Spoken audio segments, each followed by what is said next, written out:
안녕하세요.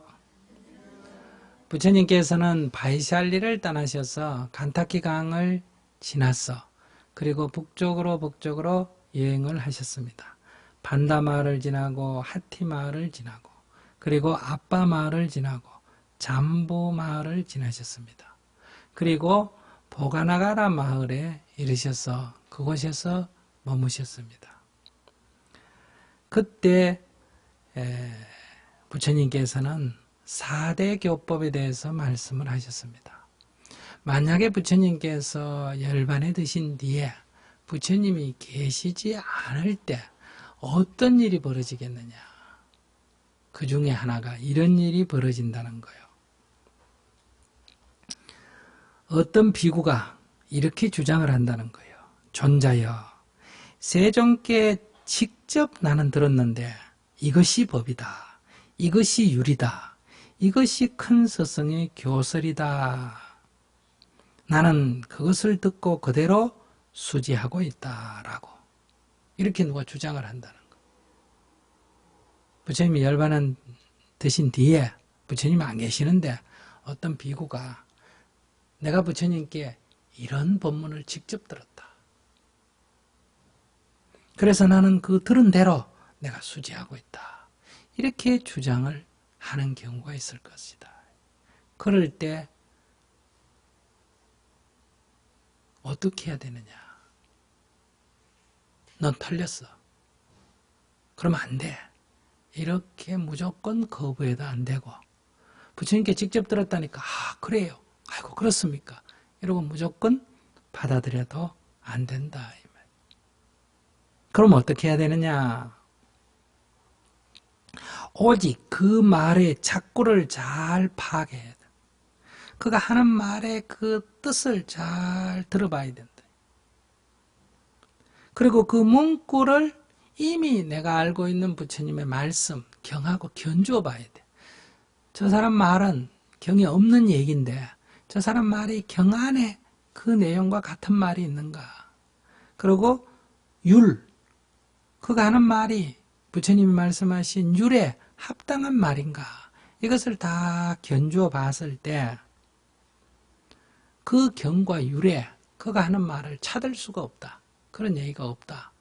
이렇게 되면 그가 아무리 이 얘기는 부처님께서 하신 말씀이야 내가 직접 들었어 하더라도 받아들이지 말라는 거예요. 또 반대로 그 작구를 잘 의미를 새겨보고 경률과 대조해 보니까 그의 말이 경과 율에 있는 얘기와 거의 같은 얘기야. 그렇다면 그 얘기를 받아들여라. 이렇게 판단해야 한다. 그렇지 않으면 어떤 문제가 생기겠습니까? 후대에 어떤 사람이 부처님이 이렇게 말했어. 자기 마음대로 어때요? 어떤 주장을 서가지고 내놓는단 말이에요. 그래서 위경일수록 즉 가짜 부처님의 말씀일수록 앞에 뭐라고 씁니까? 이것은 부처님의 말씀이야. 이것은 부처님의 진짜 말씀이야. 이것은 부처님이 애지중지한 말씀이야. 이런 것을 자꾸 어때요? 강조하게 돼. 그리고 이 경을 읽으면 큰 복이 있어. 한량없는 복이 있다. 이렇게 주장을 하게 되는 거예요. 진짜 말씀에는 그런 주장은 없잖아. 그죠? 진짜 부처님의 말씀에는 언제나 이것이 괴로움이다. 이것이 괴로움의 원인이다. 이것이 괴로움의 소멸이다. 이것이 괴로움의 소멸에 이르는 길이다.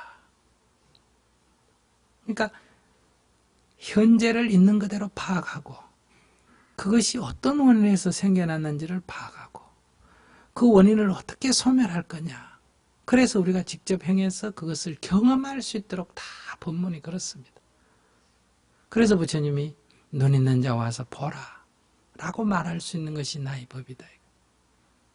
그런데 이 경을 몇 번 읽으면 복이 많아진다. 이 경을 몇 번 읽으면 수명이 길어진다. 자식을 낳는다. 이런 얘기를 한다면 그 경문 앞에 어떤 글자가 붙어 있다 하더라도 그것은 부처님의 가르침이라고 볼 수가 없다. 많은 사람들이 저에게 질문을 합니다. 부처님, 뭐 이것은 진짜 부처님 말씀입니까? 누가 얘기하는데요. 이것은 위경이라 그러던데요. 그런 거에 대해서 우리는 말하지 않습니다. 부처님께 어떤 제자가 와서 물었죠. 부처님, 저 바라문들이 말하기를 사람이 아무리 많은 나쁜 짓을 했다 하더라도 강가강에 가서 목욕을 하면 그 죄가 싹 다 씻겨버린다는데요. 그래서 하늘나라에 간다는데요. 그건 맞습니까? 이렇게 물었을 때 아니야, 그건 틀렸어. 이렇게 말하면 남의 종교를 비방하는 게 되죠. 그 사람들이 그렇게 주장하니까 그 사람들의 말을 존중해야지. 아마 그럴 거야. 이렇게 말하면 진리 아닌 것을 인정하는 게 되지 않습니까? 그래서 부처님께서는 뭐라고 하셨어요? 가면이야. 그들의 말이 맞다면 강가강에 사는 물고기가 가장 먼저 하늘나라에 가겠구나. 그들의 말이 맞다면 그걸 받아들인 거예요. 그러나 그들의 말이 맞다고 할 때는 이런 모순이 생긴다. 그 모순을 스스로 알고 알았습니다 부처님, 알았습니다 부처님, 잘 알았습니다 부처님. 그렇다 아니다 라고 부처님 말씀하지 않으셨죠. 그래도 이미 질문자는 알아들어 버렸어. 이게 깨침이에요.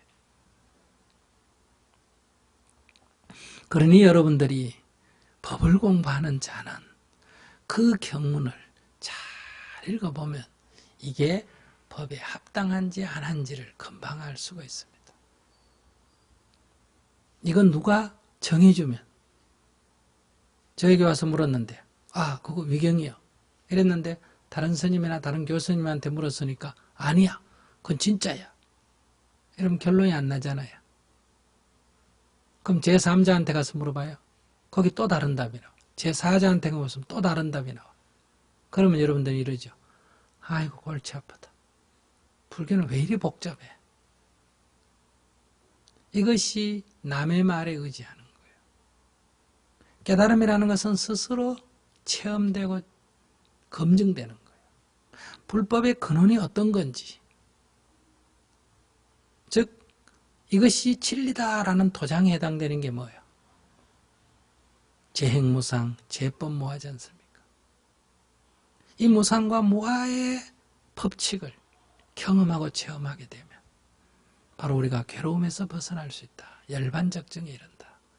그런데 이 무상과 무아의 무지하면 알지 못하면 어떠냐?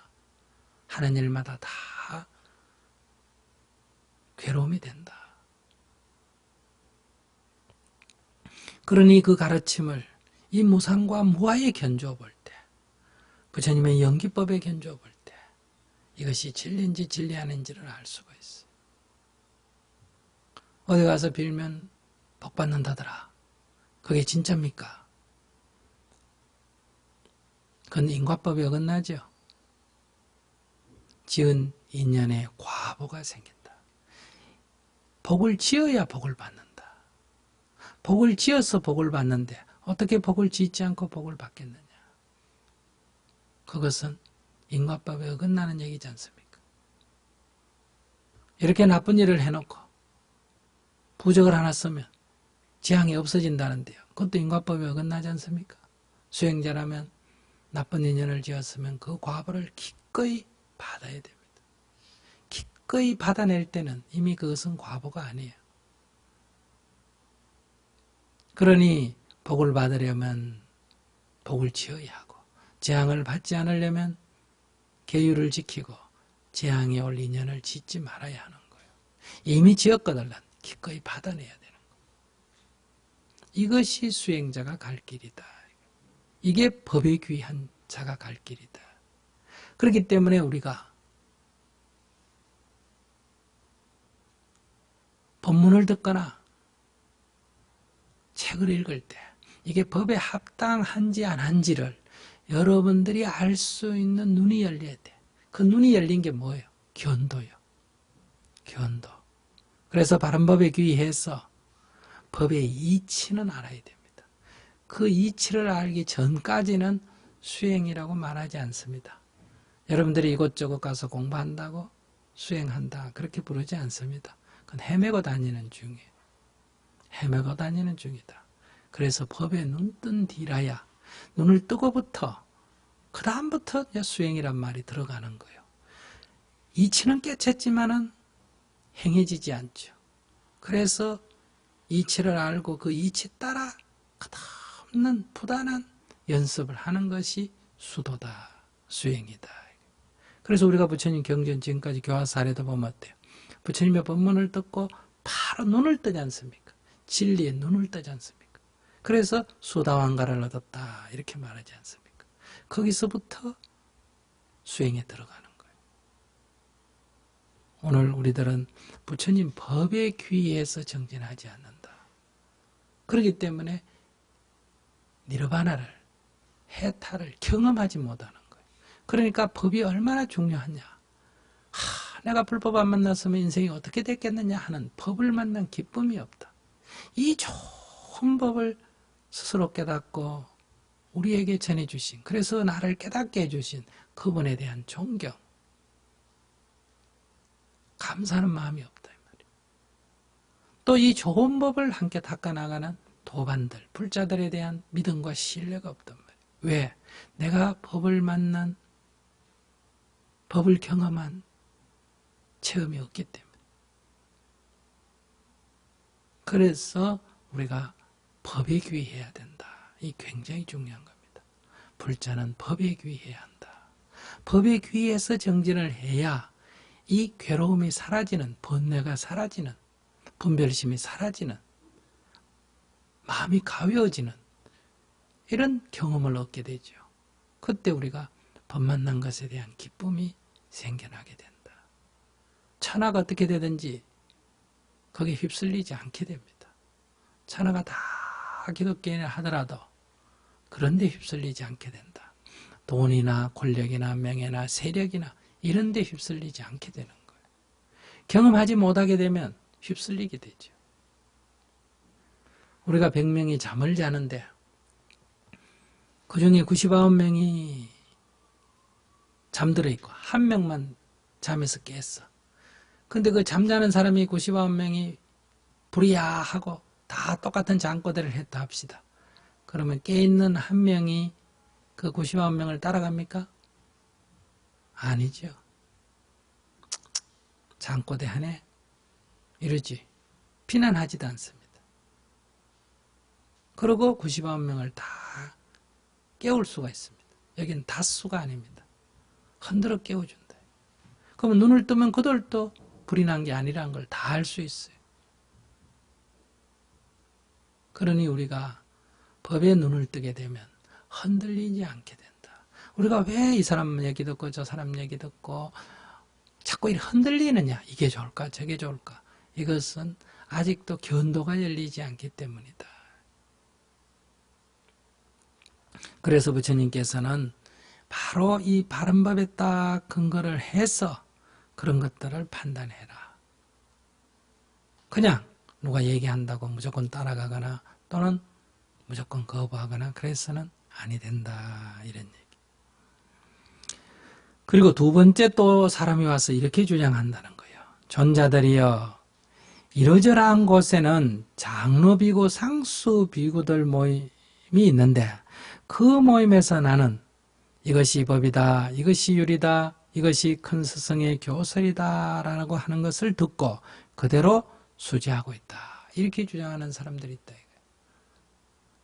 첫 번째는 부처님께 내가 직접 들었다고 주장하는 사람들이고 두 번째는 부처님께 직접 들은 것은 아니지만은 부처님의 10대 제자라든지 아주 이런 덕망이 있는 한 사람이 아니고 그들의 모임인 상가로부터 내가 이런 법을 듣고 율을 듣고 지침을 받았다. 이렇게 주장하더라도 그 권위에 따라가 무조건 그렇다 하고 따라가서도 안 되고 무조건 거부해서도 안 된다. 그것도 마찬가지로 다 경에 대조해보고 율에 대조해보고 그 가르침의 의미를 깊이 파악해보고 부다의 가르침에 합당한지 안 한지 이렇게 해서 받아들이거나 배격해야 된다.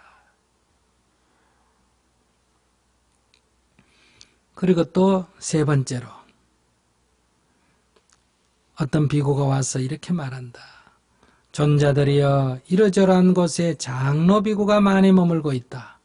이들 비구는 박식하여 성전에 통효하고 법을 보존하고 율을 지키며 논모를 보존하고 있는 훌륭한 비구들인데 그들 장로 비구들로부터 직접 나는 이것이 법이다, 이것이 율이다, 이것이 큰 스승님의 교설이다 라고 듣고 그대로 수지하고 있다라고 주장을 하더라도 그것을 무비판적으로 그대로 받아들이거나 그것을 무조건 배격하거나 해서는 안 된다.